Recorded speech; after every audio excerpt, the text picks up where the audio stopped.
What do Donald Trump, or more specifically the Trump indictment, the rule of law, more specifically equal justice, and an assault rifle ban, what do those three things have in common? Why are we talking about those three things on the Defiant Lawyers? Well, anytime we mention or analyze anything, it has to do with empowering the African American community. So we're going to show you how those three things are in connection. They are connected. They're in conjunction, and they involve us as African Americans. So hang around and we'll get right into it.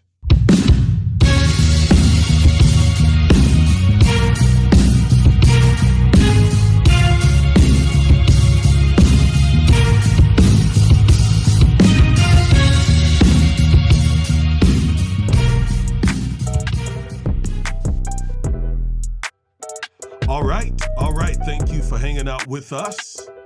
I am Attorney Augustus Corbett, aka the Minister of Justice, and with me I have the pleasure of having Chloe Corbett, aka the Duchess of Justice. And together we are the Defiant Lawyers. Each and every Saturday we bring you legal analysis of trending politics, policies, personalities, and pop culture to empower you with information you need to defy an unjust legal system. If you're not a subscriber, Chloe, what should they do? Click that subscribe button. It's free. It's painless. Go ahead and click it right now. We appreciate it. All right. In addition to that, like, comment, share, just engage. Help us grow this exciting channel. So, yes, we got a busy show for you today. And all that everybody is talking about is the Trump indictment.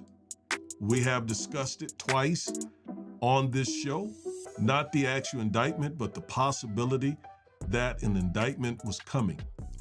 And yes, it seems like it is here. It is being widely reported. Although we haven't seen an indictment yet, Chloe, it's being widely reported that Trump has been indicted. In other words, a New York grand jury in the New York Supreme Court has voted to indict Trump, and reportedly there are some 30 different counts. Doesn't necessarily mean 30 different charges, but 30 different counts is what's being reported by major outlets. So, wow.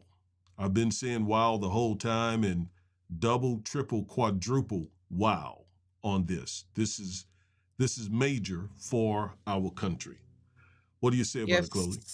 And it all has to do with Trump allegedly sending hush money to porn star Stormy Daniels days before the 2016 election. So this has been percolating for the past 7 years. 2016. There's been a lot of talk about potential criminal charges coming. It seemed like they were not going to come just a couple years ago, just a year or so ago, when new DA Alvin Bragg took office. It seemed like an indictment was not going to come.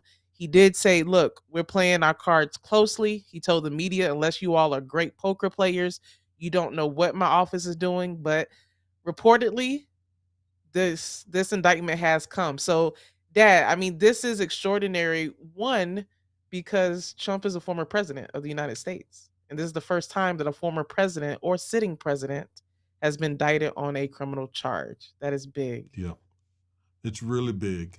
It's really big for our nation. And in other words, this is uncharted waters. We've never been down this road before. So we got to navigate ourselves down this road, and everything's going to be okay. At the end of the day, I believe everything's going to be okay. We don't need to be alarmed about it, but it is really big. Unprecedented comes to mind. So we have asked you in the past to keep DA Bragg and his family in your prayers. because we knew what Trump and the MAGA crowd would do, and they are absolutely doing it. They are. I've read reports that DA Bragg and his wife, they've been targeted. I read reports that his wife, went private on all of her social media. We know the statements that Trump has issued, as well as Fox News. I mean, Trump through Fox News and other right wing outlets, they have hundreds of people. They have a microphone of hundreds of people speaking out against the DA and speaking out about these proceedings. So, man, to be in the Bragg household today, I don't know how I would feel. Yeah, I mean it's really big, and they've had death threats. Trump was seen in a photo with a bat, standing over DA Bragg's head. He's called him an animal. He's called him a psychopath. I mean, all kinds of horrible names. And, so we knew it was coming. They even received, the Manhattan DA's office even received a white powder, a letter, a death threat letter with a white powder in it. Turns out it wasn't nothing. But we knew it was coming. I'm sure DA Alvin Bragg knew it was coming. His family knew it was coming. So it took a lot of courage, a lot of guts to do this. And we're going to pray that he and everyone, the country gets through it. Yeah, I was just in Manhattan. Was it February? And I went to the Manhattan courthouse, visited the criminal courthouse as well as the federal Thurgood Marshall courthouse. So I can only imagine the security that is at that courthouse now. I read reports that the Secret Service has done a sweep, excuse me, of the Manhattan jail because it's anticipated that Trump is going to turn himself in sometime next week. So I'm sure that there's a lot going on in Manhattan right now in the legal court system. Yeah, as we've said in the past couple of shows, what typically would happen now is Trump would either turn himself in or would be arrested. I don't think they're going to arrest a former president. Then he will get fingerprinted. I believe that will happen, and a mugshot. I don't know if that will happen. That typically is what would happen, and then he would be arraigned. He would be told what the charges are against him. A bond would be set, and he would be released. That's typically what happens. But the idea that this is going to happen to a former president is really seriously mind blowing. Which brings me to the second topic that we're going to discuss, and that is the rule of law. It's said that this is a law of a nation of laws, not of men, meaning no one is above the law. But is that really true? Is that really true? Was that what DA Bragg was thinking? That if I'm going to prosecute the alleged drug dealer from Harlem, from Brooklyn, from Manhattan, if I'm going to prosecute that person, can I justify that prosecution without also prosecuting a very wealthy, rich former president?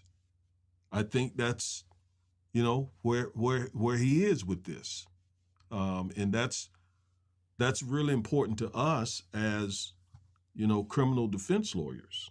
We represent people, the little guys, the poor people, the middle class people, black, Asian, Hispanic, white, all the time.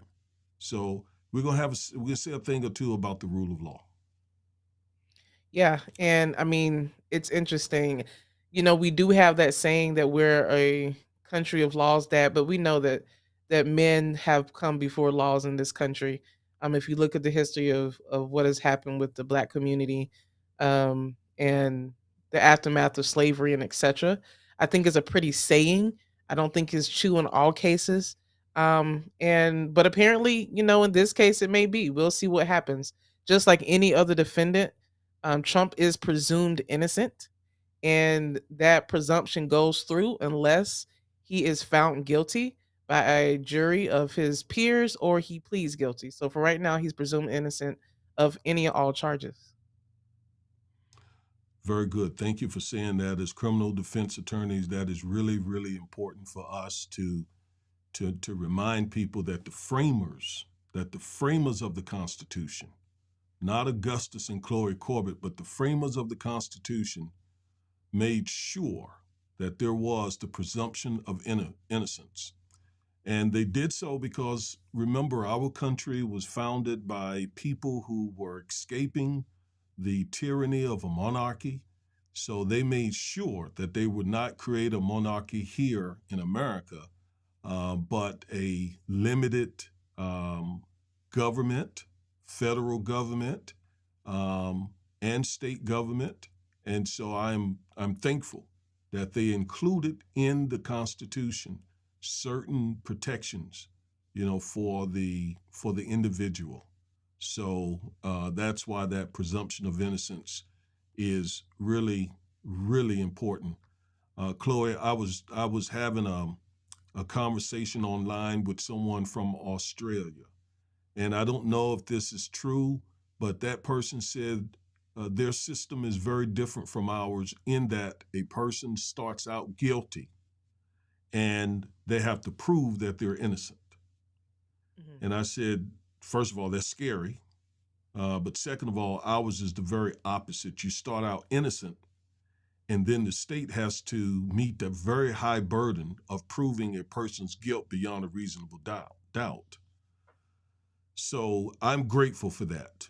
And as criminal defense lawyers and civil rights lawyers and so forth, we constantly remind people, even the most unpopular person, probably the presumption of innocence is more important when someone is really unpopular, someone like Trump. It is, and we have to make sure we continue to bring that out because oftentimes as black people, we are presumed guilty, like what the person you were speaking with, they say happens in Australia. So if it doesn't apply to Trump, then obviously it's not going to apply to us. The presumption of innocence and other protections that the Constitution has given us. So we make sure we say it each and every time because we know that we represent black and brown people and we need these protections and these presumptions more than any other group of people. So that's why I always want to make sure, no matter who it is, whether it's the rich and famous and powerful, like Donald Trump, or if it's little Ray Ray, from South Dallas, the presumption of innocence still stands and the burden is on the government. The burden is on New York County DA to prove these charges against Trump. Yeah. Yeah, you said New York County. I believe it's Manhattan County, I think. I think New York County is the county for Manhattan. I looked it up before we went up here because I, Oh, I well, wanted to make excuse sure I was me. right. Well, excuse me. Excuse me. Pardon me, madam. Because our Whatever. rebels, they own it. They'll check us if they feel we're not accurate. So Very good. So, okay. All right. So it's New York County. All right. Very good then. Um, so we got some slides made that we just want to go through a little bit. May not get through all of them, but so this slide here, we're going to start with some of the things that were written in the New York Times. So the New York Times wrote yesterday, March 31st, 2023. 1 year ago this week, the Manhattan District Attorney's investigation into Donald J. Trump appeared to be dead in the water. The two leaders of the investigation had recently resigned after the new district attorney, Alvin Bragg, decided not to charge Mr. Trump at that point. Amid a fierce backlash to his decision in a brutal start to his tenure, Mr. Bragg insisted that the investigation was not over, but a disbelieving media questioned why, if the effort was still moving forward, there were so few signs of it. Quote, unless y'all are great poker players, Mr. Bragg told the New York Times in an early April 2022 interview, you don't know what you're doing. What they were doing, that is the DA's office, the new interviews show, was going back to square one and poring over the reams of evidence that had already been collected by his predecessor. For a time, their efforts were haphazard as they examined a wide range of Mr. Trump's business practices, including whether he had lied about his net worth, which was the focus of the investigation when Mr. Bragg had declined to seek an indictment. But by July, Mr. Bragg had decided to assign several additional prosecutors to pursue one particular strand that struck him as promising: a hush money payment made on Mr. Trump's behalf to a porn star during the final days of the 2016 presidential campaign. On Thursday, Mr. Trump was indicted on that strand. He is expected to surrender to the authorities in Manhattan on Tuesday and face arraignment on more than 24 charges, which will be unveiled at that time. That is important that we understand, Chloe, because the Republican Party, and I think you got something that you want to read from the House, the GOP House. They have alleged that Mr. Bragg is basically engaging in political persecution of Trump and is trying to put his finger on the 2024 presidential election, that he is some wild eyed Democrat ideologue who is trying to use the Manhattan DA's office to affect, the 2024 election and to persecute one of the Democrat rivals. I think this report here, this article from the New York Times, shows just the very opposite. This man took his time despite all kinds of pressure from within his office and from outside, and definitely from other Democrats, to go after Trump and hold him accountable and prosecute him like you would everyone else. But obviously, DA Bragg knew that he had to dot his T's, dot his I's, cross his T's, because you don't shoot at the king unless you can hit him. So I think the way he just took his time, added more prosecutors, started over from square one, shows that this is not an overzealous Democrat ideologue like they are accusing him of being. Yeah, he did what you taught me, that I think is an old Navy slogan, which is to measure twice, cut once. That That's sticks right. out to me with every single thing that I do, especially professionally. And he took his time, just like what the New York Times alleged, under immense pressure, just like you said. And the Republicans, they have used this as a um, campaign slogan, to campaign and get more money and fuel up their base. But I did want to read a letter that Alvin Bragg's office, via their general counsel, wrote to specifically three congressmen, Republican congressmen: Jim Jordan, Brian Steele, and James Comer. These are all very powerful House Republicans on various committees, and I'm going to read it in part. So, on behalf of Alvin Bragg's office, it says, yesterday, the district attorney of New York County filed charges against Donald Trump for violations of New York law.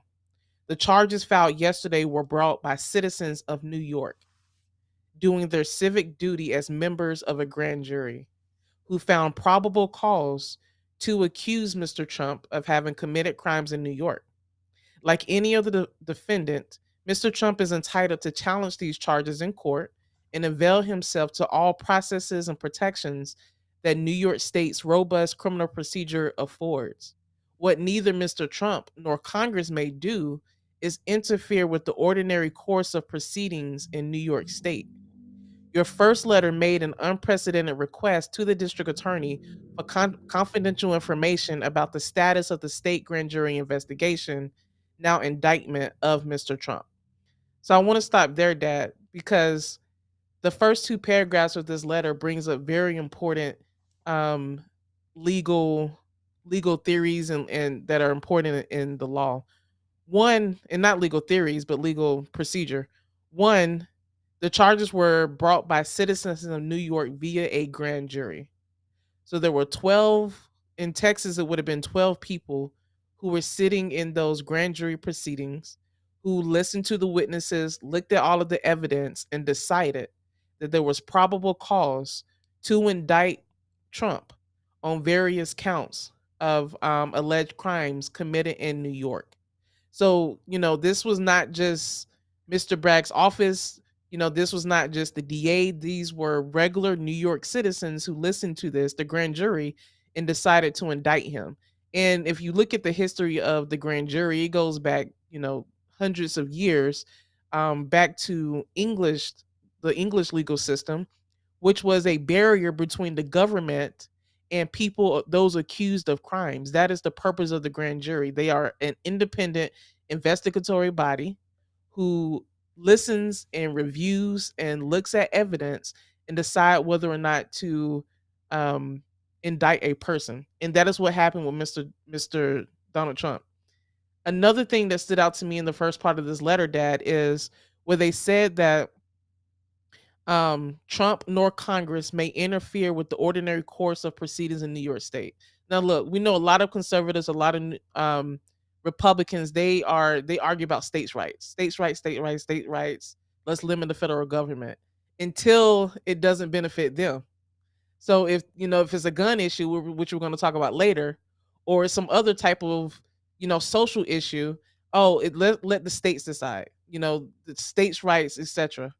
But just like this letter points out, it seemingly, they requested confidential information about these proceedings, and this letter alleges that they were trying to interfere with what New York was doing. So that contrast between Republicans arguing for state rights and then allegedly trying to interfere with what happened with this grand jury proceeding stuck out to me. What are your thoughts?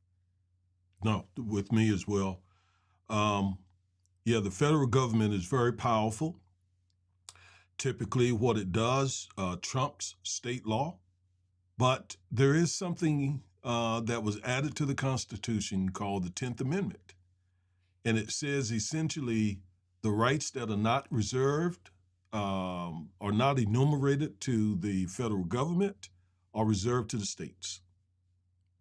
And you're right. Now, most of the time, you're not going to hear a states' right argument from me because states' rights arguments have been used traditionally against African Americans, most famously or most infamously during slavery or to defend slavery. The enslaver said the federal government can't come down here and tell us what to do in our states. If in our states we want to uh, have an institution of chattel slavery, then we can do so. And but when and even during the civil rights movement, right, when things were popping off and we were having to fight for the right to vote and etc. Again, they made a states' rights argument. But now, all of a sudden, forget states' rights. They got to jump out here and try to protect their guy, Donald Trump, because Donald Trump is still widely popular with the GOP base. So, yeah, it's very, like Chris Rock said, selective outrage here. Hmm. Literally, I mean that's the perfect phrasing for it. And so with the selective outrage, that I did see, it's been reported that since the news of this supposed indictment came out, that Trump has raised over $4 million. I mean, that's a lot of money. And I'm sure that this is opening his coffers up, for his presidential campaign. And when he announced it a couple weeks ago, I'm sure that that was one of the goals as well. Try to raise as much money as possible, by getting his base infuriated. So, hey, it's even though he's facing criminal charges, it is coming to his advantage as well. Absolutely. I want to read one other thing from the New York Times that sort of connected to this second paragraph. Along the way, a key internal skeptic of the investigation became one of its champions. Mr. Bragg shook up the Trump team and hired an experienced lawyer away from the Justice Department to help lead it, and he ultimately found new promise in a key witness he had once disregarded as unreliable. The district attorney was also emboldened late last year when his prosecutors won a conviction of Mr. Trump's company in an unrelated tax case. Um, Now, this case, as I see it, Chloe, has its challenges. Okay, as all cases do. But if we take a criminal defense lawyer look at this case or this indictment, we haven't seen it yet. We have not seen it yet. We have not seen the indictment yet, so we don't know what's in it. Okay, it's sealed, hasn't been released yet. It will be.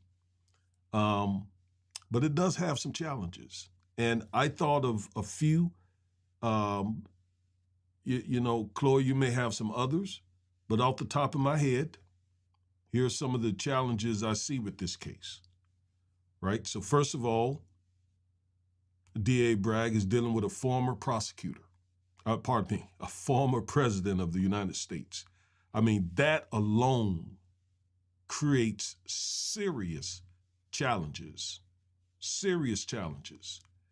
It was this past Thursday, I think, or maybe Friday, that I read where the actress Gwyneth Paltrow, is that her name? Yeah. Was in a civil case. She had been accused of causing someone damage on a ski slope, and the jury came back with a verdict against the person who accused her. So that goes to show you that's just one of many cases involving celebrities and powerful people. That goes to show you it is hard to get a conviction of these folks. The probable cause standard to get the indictment is much lower than the reasonable doubt standard that will be required for a regular jury to find Mr. Trump um, guilty. And I mean, if it's hard to win a case against an actress, can you imagine a former president? So I see that, Chloe, is the first hurdle here.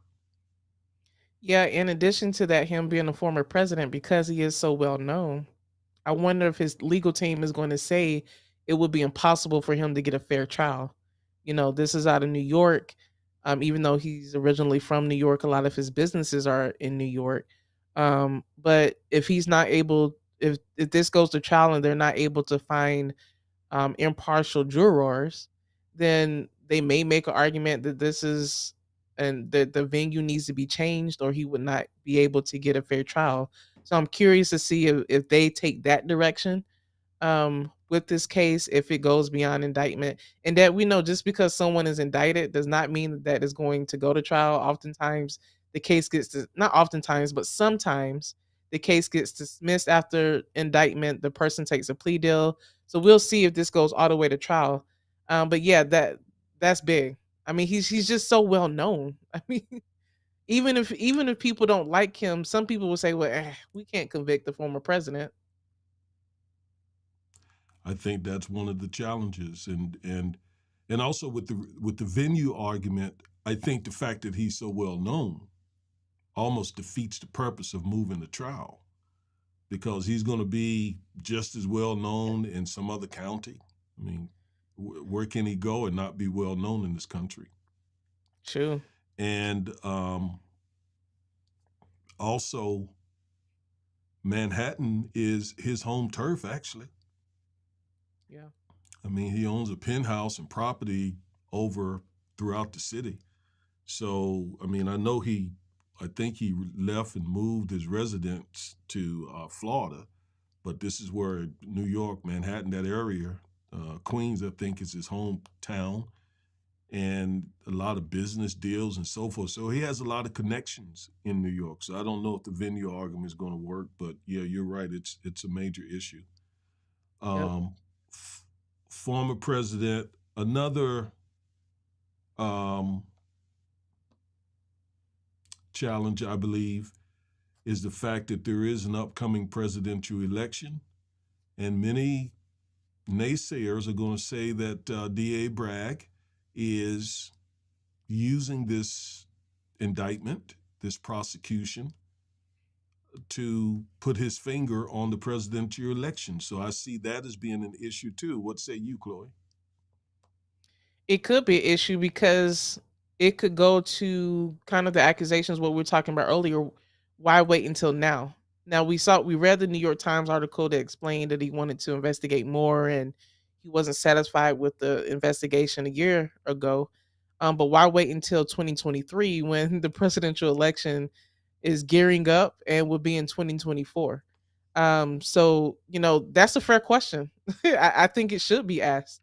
At the end of the day, DA Bragg is an elected official, and he was elected to represent the residents and citizens of New York County. So I think it should be something that his office should answer for. Why wait until now? And it definitely Yeah, would be an argument that we would make if we were on Trump's defense team. absolutely. So that's kind of the reason we're analyzing this way, because we have on our criminal defense lawyer hat here now. And so, no matter the unpopularity of the defendant, we have a job um, to defend him zealously if we were part of the team. And that's something that people don't realize about criminal defense attorneys. We represent unpopular people all the time. I Mhm. mean, people that the community has just turned against and just want done away with. They want punishment, sometimes death. Yet we're the people who are standing shoulder to shoulder with them in the courtroom and throughout the process. Another possible issue, Chloe, is the fact that Bragg's a Democrat. And that sort of ties into what we've already been talking about. So we've sort of commented on that one. But this other one here is a real challenge to me, and that is Michael Cohen is, I believe, a key witness, and he has all kinds of credibility issues. And the Trump team are going to pounce on Cohen should he take the stand. Ooh, they're gonna have a field day with him. Um, I mean, just man, what a I don't know if is discredible a word? Discredited, Maybe yeah, maybe yeah. What a discredited witness Cohen could be. And I don't know. but you ask is discreditable. I believe Is it is. discredible a word? Is it? I believe it is. I mean, if Okay. not, you just invented one. I mean, you're a I just lawyer. said You can let's invent add it one. into Merriam Webster's dictionary. What a discreditable witness that is. But yeah, no, I mean, Trump's defense team, I mean, they'll have a field day cross-examining Cohen, you know, bias, conflicts of interest, all types of things that they're going to go into if he were to testify against Trump at trial.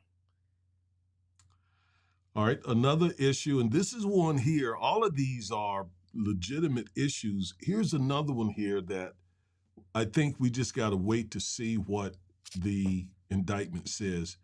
But hush money commonality. I mean, Chloe, we write these things up all the time. You call them hush money. Um, that's what the media's calling them. What we call these are confidentiality agreements, non-disclosure agreements, um, release. You know, almost every civil case that is settled has one of those. You offer the other side, or the other side offer you money, and you agree to drop your lawsuit and stay quiet about it. So we got to see more. I think it has, Trump's lawyer, Joe Pacasino, I think his name is, or Taca, what is it, Tacopino? Something with a T, I think. Yes, Tacopino. I'm sorry Yeah. for messing up Mr. Tacopino's name. But he's saying that since the money was not exclusively used for Trump's election, because Trump allegedly paid this. Now he denies it. He even denies having any kind of relationship with Stormy Daniels. But Michael Cohen and maybe some other witnesses will try to establish that no, the payments were made, they came from Trump. But Trump's lawyer, Joe Tacopino, has said that so long as the money was not related to Trump's election, they were legal.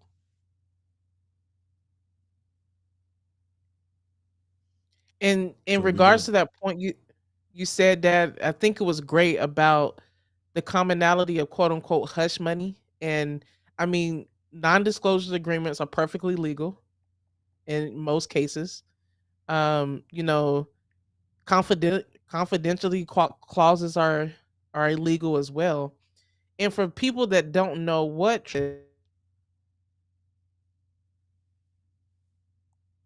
frozen, am I frozen? Can y'all hear me? yeah, Okay, I froze a little you bit. were frozen. Yeah, Okay, but Stormy you're back. Daniels, former porn star, says that she had an affair with Trump in 2006. In 2016, when he was running for president, she was trying to sell her account of what happened to the media. Allegedly, Mr. Trump's lawyer, Michael Cohen, who we mentioned before, allegedly, and this is all just allegations, paid her $130,000 to keep quiet. And that is the so called hush money. Okay.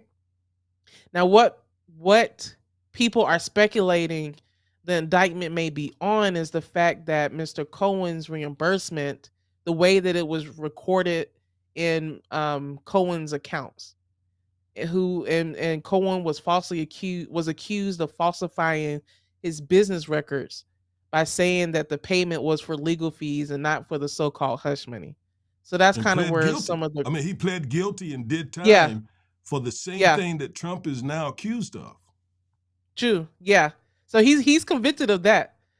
So I mean, but I think it goes to your point, the challenges with the state's case that you know, NDAs and paying someone to keep quiet is not necessarily illegal, but it's the way that the payment was recorded, either as legal fees or etc. I think that's where a lot of the criminality may come in as well. Yeah, yeah. That now, why is my camera turning off? Wow, Come on now, technology. what in the world? Yeah, I don't know what happened to your camera, Dad. Chloe, I'm putting it on you to try to Okay. figure out what in the world is going on with my camera. So, I mean, just the fact that it's such a good question about okay, non-disclosure agreements and settlement negotiations, something that we as attorneys do every single day.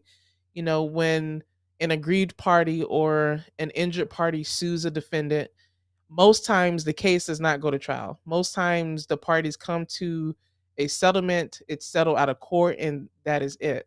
So we don't know, you know, what was in the NDAs, if there were any between Stormy Daniels and Donald Trump. We don't know if there was any confidentiality clauses, but if there were some, it's not necessarily illegal by itself to even settle a case before litigation is filed. We've done that too. So perhaps Trump and his team could have told Stormy Daniels, hey, if you don't stop this, if they could have sent a cease and desist. This is speculation. I don't know if it happened, but they could have told Stormy and her team, if you don't stop trying to sell, you know, this lie that we had a relationship to the media, we're going to sue you. And instead of actually suing her, they could have come to some type of pre-litigation settlement, which could be the quote unquote hush money. So, you know, there's a lot of details and digging that would need to be done for the state to be able to meet its burden now to prove that Trump committed whatever counts are in the indictment beyond a reasonable doubt. Because keep in mind, guys, the standard of probable cause is low, and people get indicted every single day in the criminal justice system. And all an indictment is a piece of paper that names out the formal charges that a person is facing. But the question is, once that indictment happens, can the state meet its burden to prove every element of every count in its indictment beyond a reasonable doubt?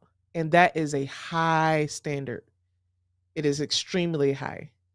It is something that is so important that when we try cases before juries as criminal defense attorneys, we take a significant amount of time to educate the potential jurors on the differences in standard and on how high the burden is on the government to bring evidence to prove our client is guilty. And there you go. You're back. Yeah, but I don't know how long I'm gonna be back. Unfortunately, I don't know what's going on with this camera, so it's subject to go out again. We'll make it work. But you did a good time. You did a good job. Just just giving that law school class there. Um, yeah. A So very the short the other primer in criminal procedure. yes, it was good too.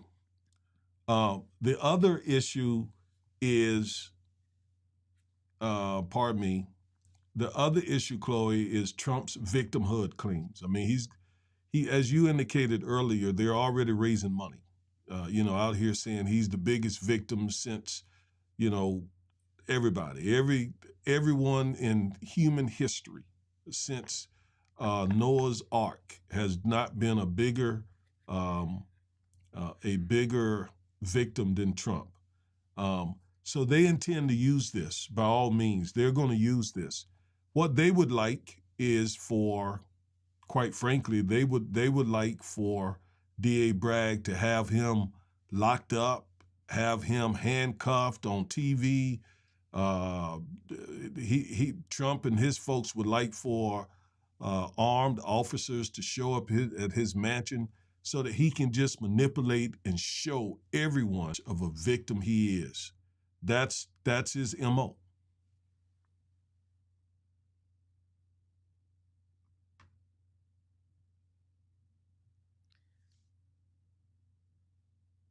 So I think Yeah, my that's dad his cut M. out. No, you can't see me.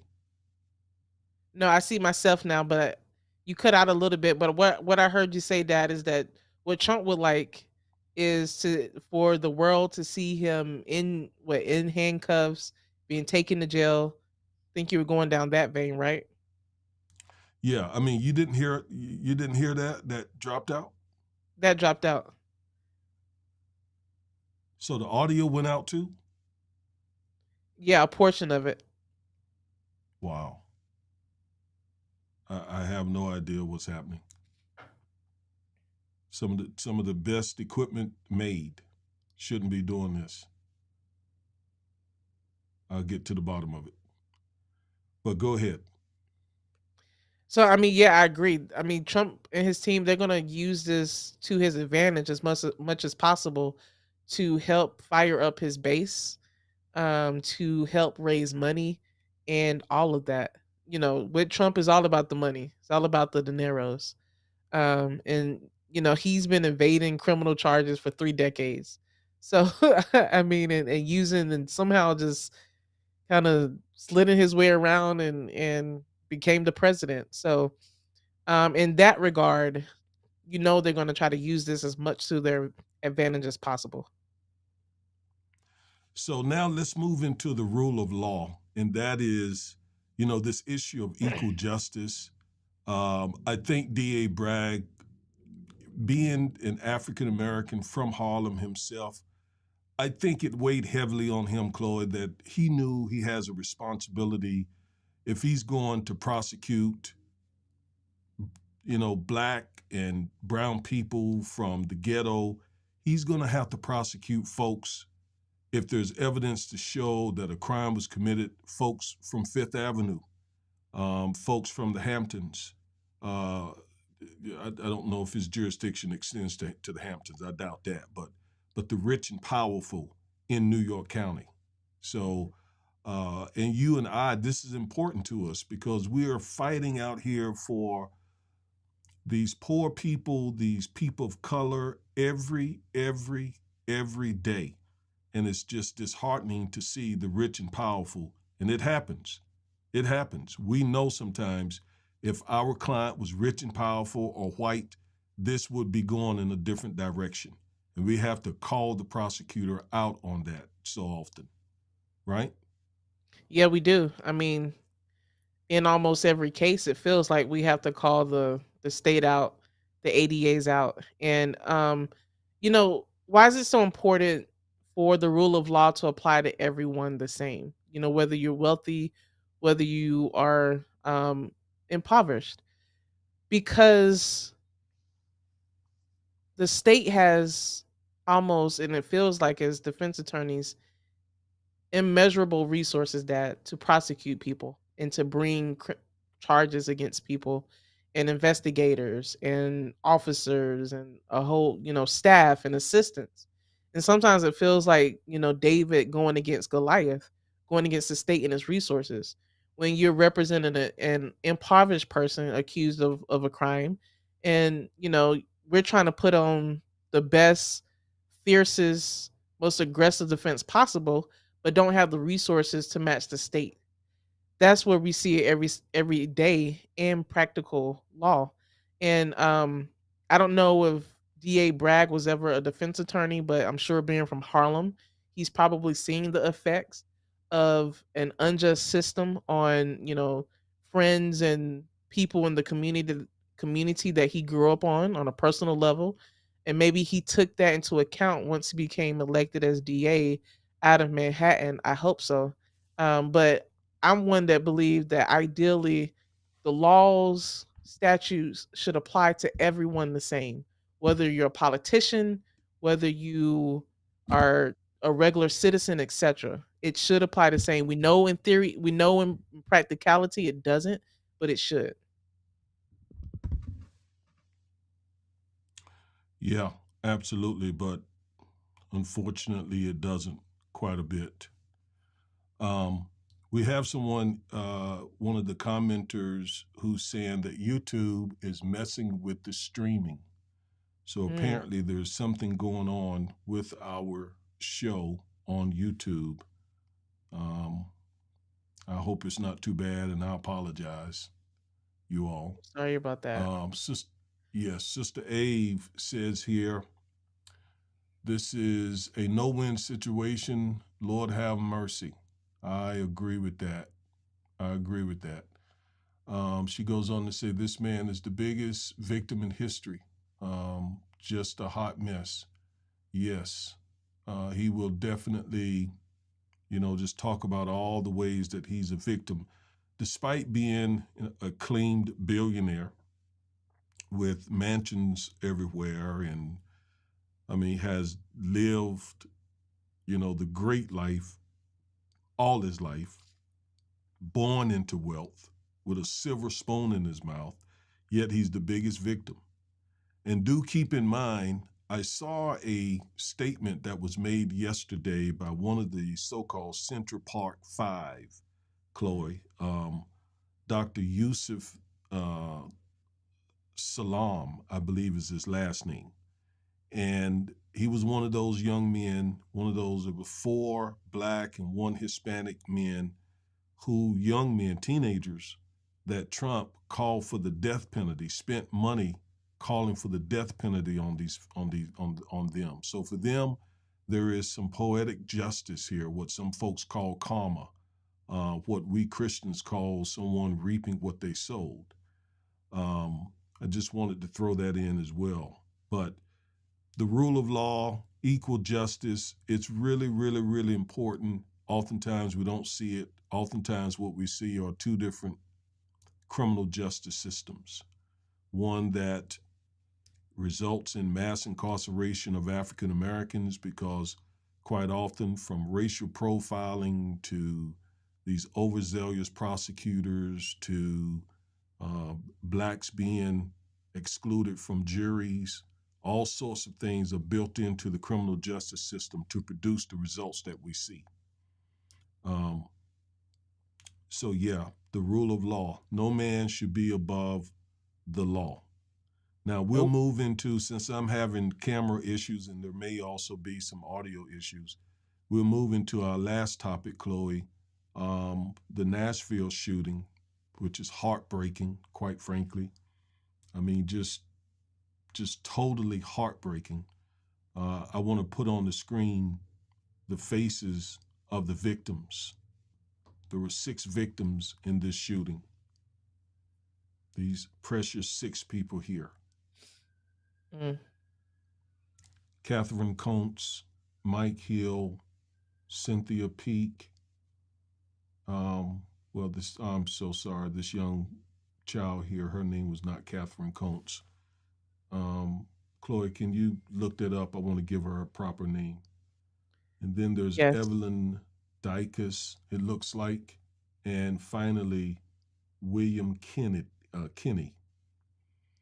So 3 adults and 3 children were killed by a reported trans man, I think. It was a woman who was transitioning to a man. And Hallie she Scruggs supposed, is her name, Dad. say it Haley or again. Hallie? Haley Scruggs, I believe. Okay. Well, it's so sad just looking in those tears, those children's eyes, and these 3 adults that they would die in such a horrible, brutal way like that. Bodies being riddled with bullets from an assault rifle. Um, Now, you all just heard me say that it's sad that they were killed by an assault rifle, reportedly. Um, but I don't, I do not support the assault rifle ban. And Chloe, can you hear me? I hear you. Yeah, because my camera went out again. Yeah, you're Camera went coming out again. loud and clear. Okay. So we're going to talk about the assault rifle ban as we have to kind of rush to a close now. Unfortunately, I don't know what's going on with my camera, but Chloe, go ahead and take it, and let me see if I can restore my camera. Yeah, I mean, when I first heard about this tragic shooting, I mean, my heart dropped, and it's sad and it's tiring and it's infuriating that this continues to happen. These mass shootings, but not only mass shootings, but mass shootings at schools. We had one here just a few days ago, in the DFW area as well, where 2 young people were shot and killed at school. And then to hear about this one, this mass shooting, it's just absolutely heartbreaking. And to me, it again highlights, and I know that we have some disagreement about this, Dad, but something does need to be done to put protections in place to keep firearms out of the hands of people who do not need to have firearms. Period. Now look, We don't disagree about that. okay. So we agree on that part. Definitely, Okay. absolutely. Keeping firearms out of the hands of people who are, dangerous, violent people. Absolutely, we completely agree. We agree completely on that. Well, I guess what some of our differences of opinion come into the assault weapon ban. I think you Yes, are against it and I'm for it. Um yes. I think that there does Uh, need to be some type of ban with assault weapons in this country for most people. I don't feel like most people need semi-automatic rifles, pistols, shotguns, those type of assault weapons. And if a person does have it, I believe that there needs to be some type of extra checks and balances to be able to know who has possession of them, where the guns are. I was reading some statistics that there are more guns in this country than there are people. And I mean, and a lot of them are unaccounted for. Something needs to be done. Something. What are your thoughts? Well, I just brought up our screen to kind of show where I'm coming from. Um, in 2020, according to the Pew Research Center, 45,222 people died by guns in this country. What percentage of those people who died by guns were by suicide? 54% were suicide. What percentage of people who died by guns in 2020 were killed with pistols? 59%. Okay, the majority of them were either by suicide or pistols. So the next question, what percentage of people who died by guns in 2020 were killed with AR-15s? Only 3%. Only 3% of the people who died in 2020 from guns died from assault rifles.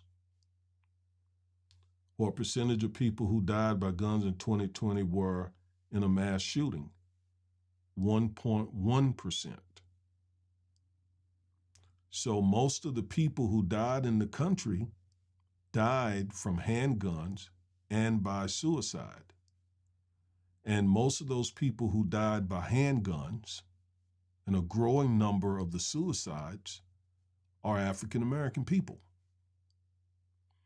So the focus, in my mind, should be on keeping handguns, especially, out of the hands of violent people, dangerous people. The assault rifle ban, according to the Pew Research Center, this is not my evidence, this is them, account for, again, only 3% of those that were killed in 2020. So if we focus everything on the assault rifle ban, it's going to impact primarily 3% of the deaths of the 45,000 people. Now, every life is precious. Every one of those lives we just pointed out is precious. Every day, though, African Americans die by handguns. Every day there's a mass shooting, or you can consider the mass shooting, from all the number of people who die by handguns in the Black community. No outrage about that, no reporting. It's not on the media. Nobody talks about it. And finally, I'll say this. Let me see if my camera's working.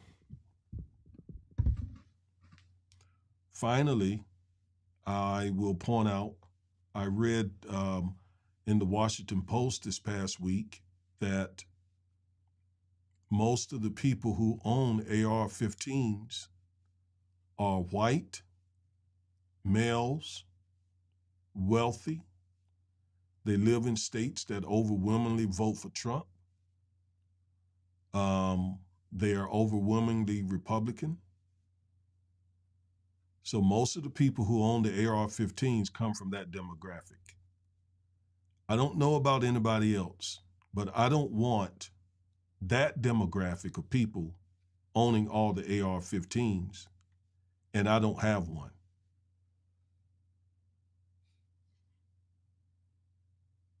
That doesn't make sense to me, because that demographic, they're not giving up their AR-15s. It doesn't matter what Joe Biden does. It doesn't matter what Congress does. They are not giving up their AR-15s. They're not going to do it. They're not. Yeah. I believe they will go to war first. That's not going to happen. So I think it's incumbent upon African American people, law-abiding African American people, to have their own AR-15s. The last time we were disarmed, we were enslaved.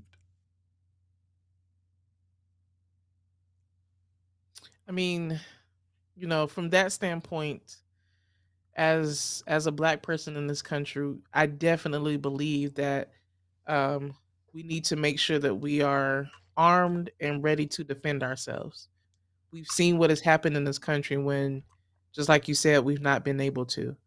And um, you know, someone growing up in a home with firearms, can shoot myself. I enjoy going to the firing range, all of that. I think it's necessary that we're able to do that as black people.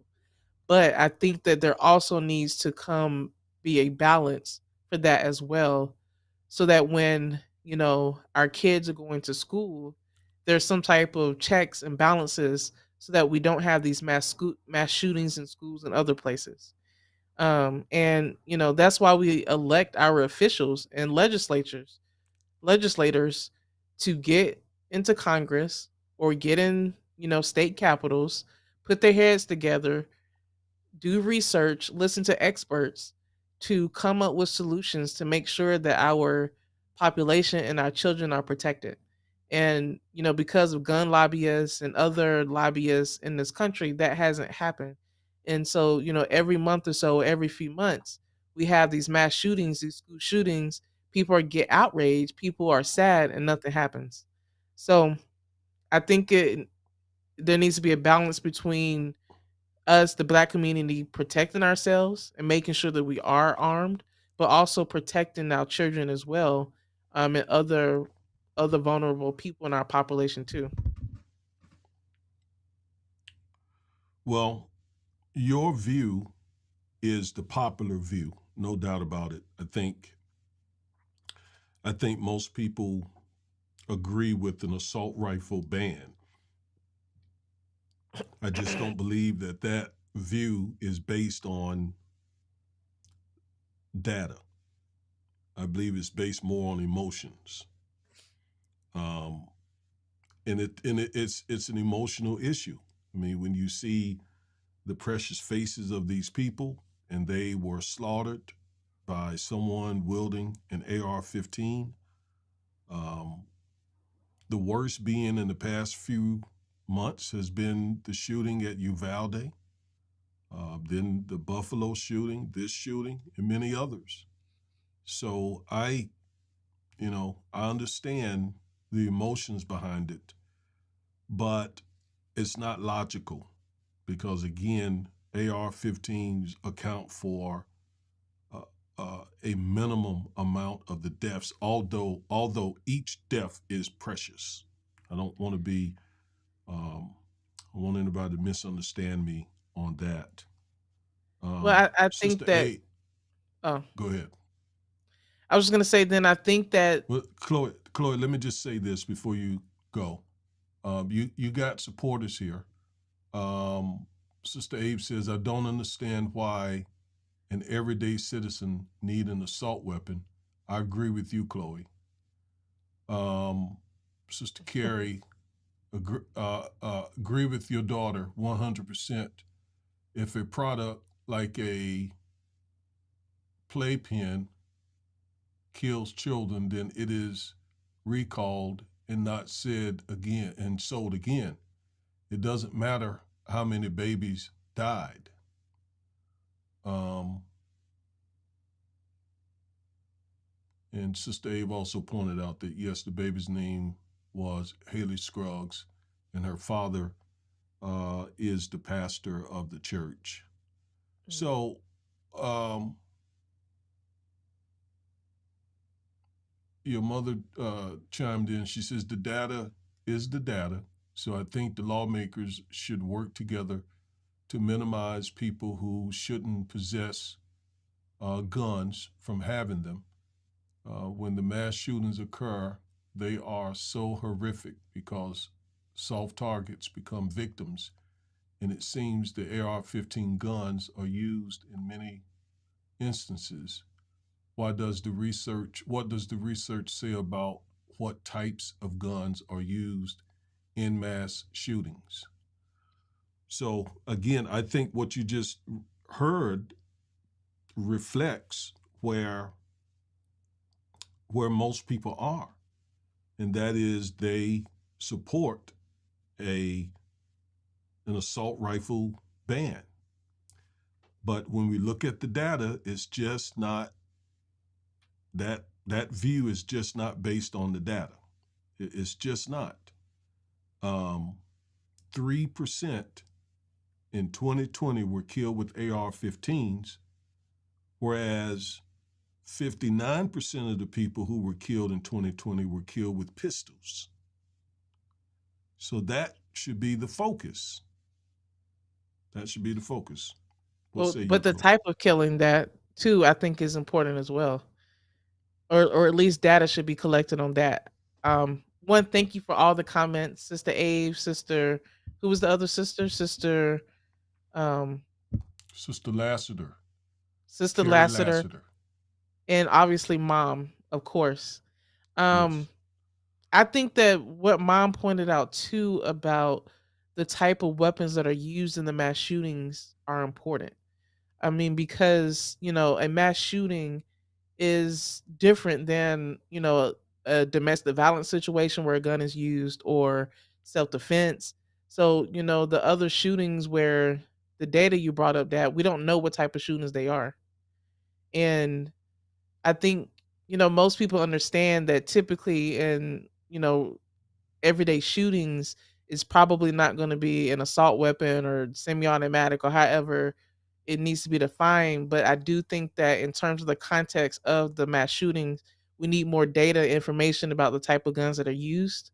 And that is what most people are talking about when they're talking about the assault weapon ban in the context of mass shootings. Well, still having camera issues, so I'm having to try to work around it.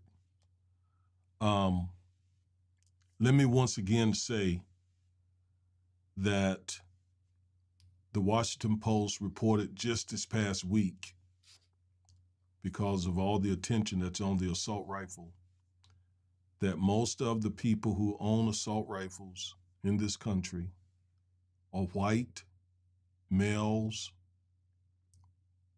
GOP, Trump voters, um, wealthy, etc. Now, let me just be blunt. Historically, that is the same crowd that has enslaved African Americans, created Jim Crow, and implemented and created many other policies to protect white supremacy and to undermine the progress of African Americans. I'm not willing to disarm when that crowd are armed to the teeth with AR-15s. I've had some white dudes to tell me they got 14 and 15 AR-15s, and yet, I'm being told to disarm. I'm not going to do it. I mean, I'm not going to do it. I'm my AR-15 and my other guns will sit static and never be used against someone illegally, unconstitutionally. And I would say most of the white guys, the white men, the rich men, the GOP, most of them won't use their guns against anyone illegally either. I'm not suggesting that. Um, it is, as we said earlier, it is keeping whether it's a handgun or AR-15 out of the hands of the wrong people. Therefore I am for a universal background check, for example. I'm also for, let me bring up a couple other things. Closing certain loopholes, Chloe. Um, for example, the Charleston loophole. And this is where someone who desires to purchase a firearm goes to the store to get one, but it takes more than 3 days for the background check to be completed. The store can go ahead and sell them that gun. not knowing whether they are a dangerous person or not. That loophole should be closed because it's the very same loophole that was used to give the Charleston shooter, the guy who shot up the church, killed those 9 people. That's how he was able to get his gun. His background check was not completed in 3 days, so they sold him the gun. Close this loophole. Also, the lax requirements of mental health reporting. This shooter in the Nashville case, Chloe, was reportedly receiving treatment for emotional disorders. Well, that was not reported to the FBI so that it could have been known by the FFL, the Federal Firearm Licensee, and it may have been used to stop the shooter from buying the gun legally. I mean, that's a loophole. Now, some of the mental health experts will make the argument, and I think it's a fair argument, that people with mental illness, most of them are nonviolent people, and they shouldn't necessarily be prohibited from having a firearm. It's the violent people. And in fact, the mental health advocates will say that a lot of the people who have mental illness are victims of violence. So should this shooters should it been reported to the FBI that the shooter was receiving emotional treatment for emotional disorders that could have potentially stopped the shooter from getting a firearm? So that's something else. There are a couple Yeah, others. there's a lot of conflicting interests about that because, I do believe that most people who have emotional disorders or mental health diagnoses are not necessarily violent. And the data supports that as well. So you also want to protect the rights of a person who has a mental health or emotional health disorder, from being able to exercise their Second Amendment rights, with the duty of the government to protect its citizens and protect the population as well. So that's why I think there needs to be a lot more open hearings and testimony from Congress, to have mental health experts come in, gun experts, Second Amendment experts, to testify, where citizens can listen to those testimonies, and really come to some type of comprehensive plan to address all of the issues that we're talking about here now. Because there just doesn't seem to be any inaction. The politicians come out to make statements, and then we forget about it in a week. Sure, I agree. So I'm putting up a list of things that I believe can be done without an assault rifles ban that will deal with most of the gun deaths. A third one is red flag laws. So this is really important, and this could have been critical in this situation. If the parents knew that their child was having emotional issues and was receiving treatment, and knew that the person owned a gun, Tennessee had a red flag law, they could have filed a motion with a judge and could have said, Judge, we don't think our child should have a firearm right now because, there's some mental illness going on, and we think she could be a danger to herself or to someone else. So red flag laws, and a lot of the red states, they fight red flag laws pretty strongly. Texas doesn't have red flag laws, but they can save lives. So I'm in agreement with red flag laws. And then last of all, straw purchases, where someone who can legally buy a gun will then turn around and sell it to someone who shouldn't have it. That should be dealt with more harshly, and that should be figured out as well. So I think if we deal with straw purchases, if we have more states with red flag laws, if we strengthen the requirements of reporting mental illness, and if we close such loopholes as the Charleston loophole, I think that'll go a lot further, given the data, at saving lives than thinking, kind of having some sort of false or fake comfort of saying, okay, we got an assault rifles ban, that's going to save lives. That's not true just based on the numbers. I mean, I think we need to look into all of those, getting those loopholes closed, as well as the red flag laws via the states. But I think, again, that there needs to be even more updated data as well in regards to these quote unquote assault bans. And I think Congress needs to do that.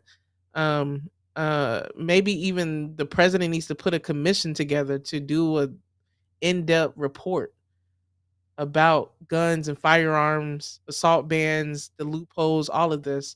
I remember what back in the was it the 60s there was a commission report done about racism in this country. I forget the name of it now. The Warner, I can't remember the name of it now. But I think it needs to The be taken Kerner, as the serious. Kerner, the Yeah, Kerner Commission. yeah. I think something like that needs to be done in regards to firearms and mass shootings in this country as well, and get together different types of experts from these broad and diverse fields to try to put something together in place that would help prevent all of this as well, in addition to all of the loopholes that you said too. Sister Ave, who is a mental health professional, says mental health disorders and emotional disorders can be a big issue. I worked in mental health more than 20 years. People who are delusional, hear voices, and are sociopaths should never, and I mean never, have access to weapons. I think we all agree on that. Absolutely. You know, that's not singling out mental illness generally, but those who have the severe mental illness, the delusions, and the sociopaths should never, ever have any kind of firearm, an AR-15, a pistol, or anything else. What if they're under So medication and it's to me, even if they're taking medication, they shouldn't have it, in my opinion.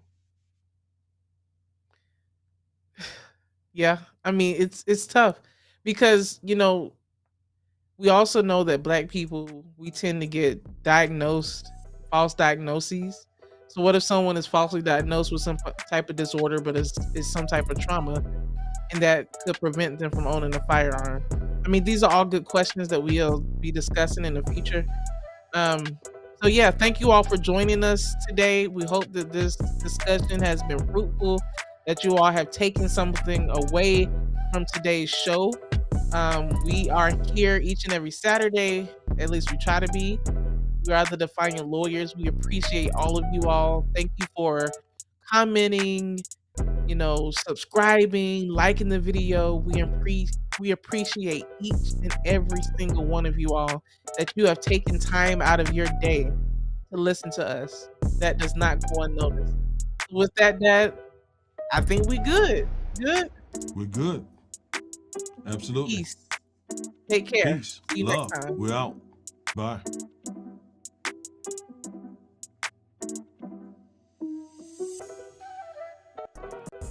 Ever since I was a child, I've always hated bullies. I was that child. If I saw another kid getting picked on in class or at the lockers, I would stand up for that kid. I couldn't stand seeing bullying. But there was one incident with a teacher that almost silenced me. It is my first clear memory of racism and discrimination. It's still so vivid and clear in my head.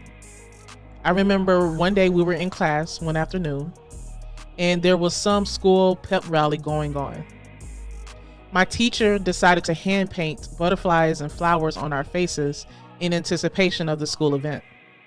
So we all went one by one up to her so that she could paint our face.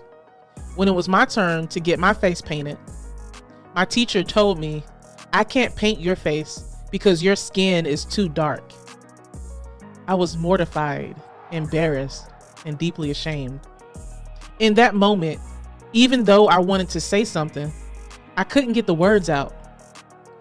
So I walked back to my desk, I sat down, and I stared blankly at my desk until the bell rang. When I got home from school that day, my parents knew something was wrong. But I remember being so reluctant to tell them. I really don't know why. When I finally did, obviously they were furious. And let's just say the next day at school was one to remember. But this incident taught me a valuable lesson. It taught me to always stand up against racism, discrimination, and injustice. It fortified my resolve to fight for the vulnerable and voiceless. Just like my clients' voices are taken when they are wrongfully accused of a crime, subjected to banking while black, fighting for custody of their children, or fighting for just compensation from stingy insurance companies. My name is Attorney Chloe Corbett, also known as the Duchess of Justice. I am one half of Corbett & Corbett Law Firm and the Defiant Lawyers. We're here to fight for justice for the accused, the oppressed, the vulnerable, and the voiceless. You can find us in Dallas, Texas. Go to our website, www.corbettfirm.com. Improving lives and impacting laws.